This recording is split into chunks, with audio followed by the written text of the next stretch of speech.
बड़ी खबर पंचकुला से हरियाणा साइबर क्राइम टीम को मिली बड़ी सफलता। फर्जी बैंक कर्मचारी बनकर खाते से 9.5 लाख रुपए उड़ाने वाले शातिर ठग को पुलिस ने किया गिरफ्तार। मोहम्मद सरफराज नामक शातिर ठग को कोलकाता के हावड़ा से किया गया है गिरफ्तार। Haryana cyber crime SP Amit Dahiya ने प्रेस कॉन्फ्रेंस के माध्यम से जानकारी दी कि ब्रिजमोहन नामक व्यक्ति ने शिकायत दी है कि किसी ने फर्जी बैंक एम्प्लॉय बनकर उनके खाते से 9.5 लाख रुपए उड़ा लिए। आरोपी सरफराज ने नकली बैंक कर्मचारी बनकर शिकायतकर्ता से बैंक से जुड़ी डिटेल मांगी और फिर ओटीपी, सीवीवी नंबर सहित अन्य डिटेल लेकर उन्हें 2.5 लाख रुपए देने की बजाय उनके खाते से 9.5 लाख रुपए निकाल लिए। शिकायतकर्ता ब्रिजमोहन ने 1930 पर कॉल की तो उसके तुरंत बाद एक्शन लेते हुए साइबर क्राइम टीम ने 7,24,000 रुपया रोक दिया। बैंक अधिकारियों की मदद से पता चला कि हावड़ा कोलकाता के किसी एटीएम से बाकी रकम निकाली गई है। बाद में वहां की लोकल पुलिस की मदद से आरोपी को गिरफ्तार कर लिया गया। देखें पंचकुला से पत्रकार राजीव ठाकुर की ये रिपोर्ट। एसबीआई की वेबसाइट पर लॉगिन किया था और वहां से मुझे कुछ चेक क्लियरेंस का इशू था। उसको देखते हुए मेरे को इंटरनेट से एक नंबर मिला जो कि एसबीआई की वेबसाइट पर ही था और वहां से मैंने लगातार उनके एक कस्टमर केयर से बात किया जो कि अपने आप को एक बैंक का अधिकारी मानता था और उसने मेरे 2.5 लाख रुपए का जो उनका चेक क्लियर होना बकाया बचा हुआ था उनसे ठगी करके करीब 9.5 लाख रुपए उनके अकाउंट से निकलवा लिए। उनसे ओटीपीज़ मांगे गए, सीवीवी नंबर मांगा गया, डेबिट कार्ड की जितनी भी डिटेल्स हैं वो उनसे मांगी गई। इसके अलावा गूगल पे के ज़रिए जो हमारे यूपीआईज़ हैं उनके ज़रिए उनके करीब 2.5 लाख रुपए देने की बजाय बैंक का जेन्युइन कस्टमर को बेवकूफ़ बनाया, ठगा और उसका क्लियरेंस करने की बजाय उससे 9.5 लाख रुपए ले लिए। जैसे ही हमें इस इंफॉर्मेशन का पता चला तो ब्रिजमोहन जी को कहा गया कि वो 1930 पर कॉल करें। 1930 हरियाणा सरकार की, हरियाणा पुलिस की एक साइबर हेल्पलाइन है जिस पर आप जैसे ही कॉल करेंगे तो हम बैंक्स के साथ कोऑर्डिनेट करके आपका पैसा रुकवा देते हैं। इसमें सबसे अच्छी बात ये हुई कि ब्रिजमोहन जी ने हमें उस टाइम पीरियड में फ़ोन कर दिया जिस टाइम पीरियड में ट्रांजैक्शन सभी चल रहे थे। तो उसमें हमें कामयाबी ये रही कि हम तुरंत में 1 घंटे के अंदर अंदर उनका 7,24,000 रुपया वहीं की वहीं हम लोगों ने उनका रोक दिया। उसके बाद जब हम लोगों ने बैंक्स की रिकॉर्ड्स को खंगाला तो पता चला कि एक एटीएम से जो हावड़ा कलकत्ता के अंदर है उससे एटीएम्स के विड्रॉल्स हुए हैं।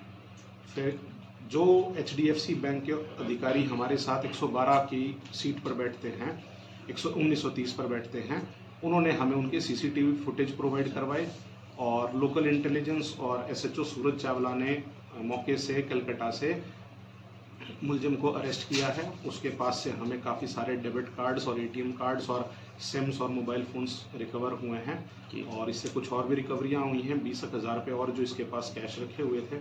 कुल मिला के जब इस पूरे मॉडस ऑपरेंडी का पता चला तो ये लोग फेक आईडीज़ बनाते हैं वेबसाइट पर और जिन जेन्युइन कस्टमर जिनको प्रॉब्लम्स होती हैं उनको उनकी प्रॉब्लम सॉल्व करने की बजाय उनको डरा धमका के उनके पैसे और निकाल लेते हैं।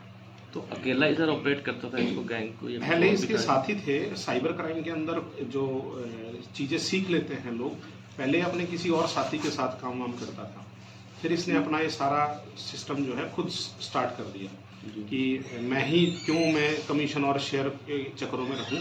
काम आसान है और हरियाणा पुलिस कलकत्ता तक नहीं आ सकती है। लोगों को इस बात का भ्रम रहता है फ्रॉडस्टर्स को कि अब जो है हम लोग आराम से अपने घर में बैठ के कुछ भी साइबर फ्रॉड कर लेंगे और पुलिस नहीं पहुंच पाएगी। लेकिन हरियाणा पुलिस ने अपनी 2 टीमें साइबर एसटीएफ की ऑलरेडी स्टेशन कर दी हैं वेस्ट बंगाल, झारखंड और उड़ीसा के अंदर। अब किसी भी प्रकार के कोई भी क्रिमिनल्स को बख्शेगी नहीं। तो सर कोई रिकॉर्ड इसका कुछ पीछे भी? अभी इसका पुराना रिकॉर्ड हम लोग खंगाल रहे हैं। माननीय अदालत ने हमें इसका 4 दिन का रिमांड मंजूर किया है। पुलिस रिमांड पर है ये 4 दिन का। इसके मोबाइल फ़ोन्स के अंदर से हमको बहुत सारी इंफॉर्मेशन इस चीज़ों की मिल रही है कि ये इस चीज़ को कैसे लिंकअप करता था। इसके जितने यूपीआई आईडीज़ हैं वो, इसके खुद के पर्सनल अकाउंट्स वो, और जिन जिन अकाउंट्स में ये आगे पैसा ट्रांसफ़र करता था या पैसे को रोटेट करता था लेवल वाइज, ट्रांजेक्शन वाइज, उन सब की डिटेलिंग सभी हम लोग बैठकर इसमें खंगाल रहे हैं। कितना पड़ा हुआ है सर? जी एजुकेशन कैसे? ये बहुत कम पढ़ा लिखा है, इसके कहने के हिसाब से ये 8वीं पास है, 8वीं 12वीं पास है। तो साइबर क्राइम के अंदर एजुकेशन मैटर नहीं करती।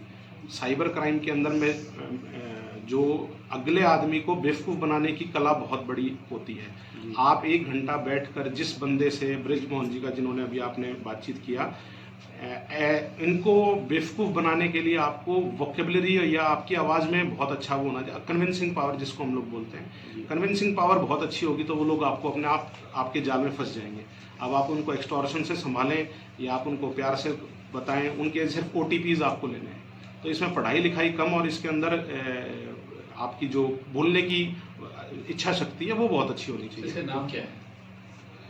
सरफराज, मोहम्मद सरफराज। मोबाइल से क्रिएट करता था या फिर लैपटॉप वगैरह, कंप्यूटर वगैरह? नहीं, ये मोबाइल के अंदर ही इसके ऐप सारे हम लोगों ने जो अभी तक देखे हैं वो सारे फ़ोन से ही ये कॉल करता है। एक सिम से कॉल करेगा, दूसरे सिम से फिर एक सिम तो उस पर दिया हुआ है वेबसाइट पे, दूसरा जो फ़ोन नंबर है उससे फिर दोबारा बात करेंगे और ये लोग उसको मॉनिटर करते रहते हैं। बात करते हुए फिर जो पेमेंट आती हैं वो किसी एक पर्टिकुलर कार्ड में करवाते हैं जिन